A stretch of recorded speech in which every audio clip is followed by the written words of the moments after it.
Governor John Kasich of Ohio. Governor Kasich, welcome back to Meet the Press. Thanks, Chuck. All right, I will start where I ended there with Senator Manchin, which is on the tax bill, but I'd like you to answer the question from the point of view of a governor who's got your own fiscal issues to deal with. Is this tax bill good for the state of Ohio? Yeah, I think, Chuck, here's what's in that bill. And I know this has been characterized in many different ways that I don't happen to agree with. Look, the corporate tax rate in our country was way too high, one of the highest in the world. We needed to bring that down so that companies are going to invest in America and not invest overseas. Secondly, they have a provision in there, I don't know all the details of it, that if you made money overseas, you can bring your money back here. You're going to be able to repatriate that money, which means that's more money, hopefully, for investment. Small businesses are given a break, something I did in Ohio, which is why we're up about 500,000 jobs here in the state since I've been governor. Look, do I think they could have done better for the middle class? I do. Do I think they could have done better for the working poor? I mean, Rubio tried to get something. He made some progress. But they could have, increased the rates a little bit for big business. It wouldn't have mattered a little bit, and given more relief out. So why do you think they didn't? Why do you think they didn't? Is it the lack of inclusion of Democrats in there and a lack of need for compromise? Yeah, let me say what Manchin said is true, because I was there in 1986. It wasn't just Ronald Reagan.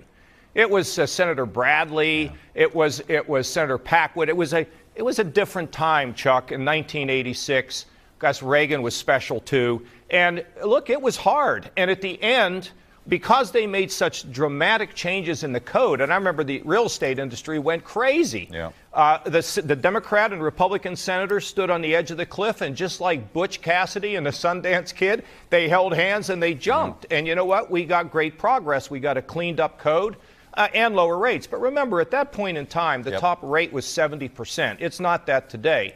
But look, I do believe that cutting taxes makes sense. My concern about this bill is the debt. Yep. And they did not do enough to be able to cover. This bill's not going to pay for itself. Everybody knows that. So at the end, Chuck, here's the problem. Yep. As debt gets higher and higher and higher, it slows the economy down. So when you cut taxes to provide more economic growth, that at the same time you drive up the debt, they kind of work in opposite of one another. And that's why they now need to look at the savings. Right. You don't end up getting the surge that you were once hoped for. I want to talk about the state of the Republican Party, but I also want to talk about the state of your relationship with the Republican Party.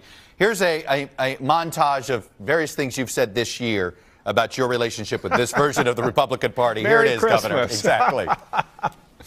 Can you offer yourself as an alternative, as a third-party candidate? Chris, I'm not doing anything now to plan other than to have an organization. At what point do you think you won't be able to change your party?